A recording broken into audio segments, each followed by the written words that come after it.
अग्रवाल में कक्षा 7 की छात्रा हूँ। आज मैं आप सभी के समक्ष नारी शक्ति समाज की विषय पर अपने विचार प्रस्तुत करने जा रही हूँ। महोदय, हमारे प्राचीन ग्रंथों में लिखा गया है कि यत्र नारी पूज्यन्ते रमन्ते तत्र देवता, अर्थात जहाँ नारियों की पूजा की जाती है वहाँ स्वयं देवता निवास करते हैं। महोदय, ऐसा भी सत्य है कि हम नारियों के बिना इस समाज की कल्पना भी नहीं कर सकते। बार जिस प्रकार हमारा पूरा शरीर हमारी रीढ़ की हड्डी पर टिका होता है, उसी प्रकार हमारा पूरा समाज नारियों पर टिका है। सज्जनों, अतीत से लेकर वर्तमान तक एक नारी शक्ति ही है जिसमें मदर टेरेसा गरीबों व बीमारों की मदद के लिए जानी जाती है। रानी लक्ष्मीबाई स्वतंत्रता संग्राम में अपनी वीरता के लिए जानी जाती है।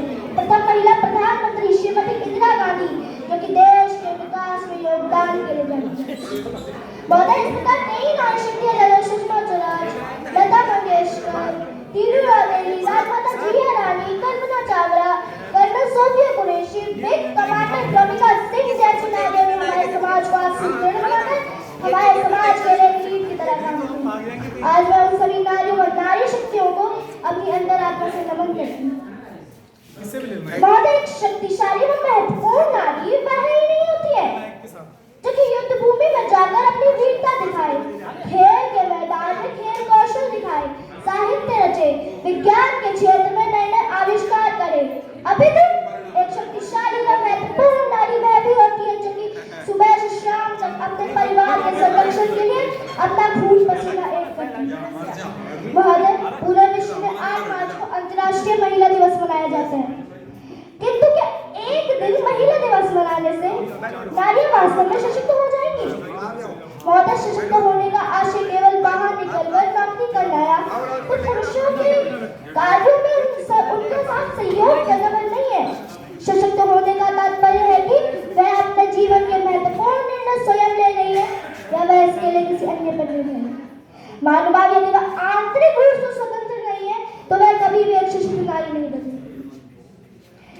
महोदय, कहा भी गया है when women are empowered, families, communities grow stronger and nation become more developed. अतः जब महिलाएं सशक्त होती हैं तब परिवार और समाज भी सशक्त होते हैं और देश प्रगति के पथ पर और तेजी से अग्रसर हो जाता है। मानव वैसे तो वैधानिक रूप से महिलाओं को पुरुषों के समान अधिकार प्राप्त है, किंतु समाज में आज भी उन्हें अपने अधिकारों के लिए संघर्ष करना पड़ता है। महात्मा, हमारा समाज आज भी पितृसत्तात्मक है।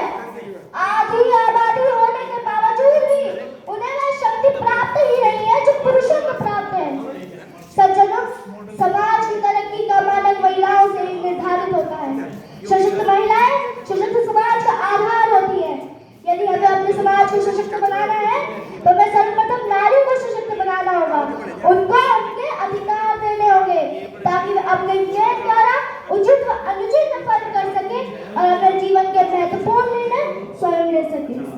सज्जनों, अपनी वाणी को विराम देने से पूर्व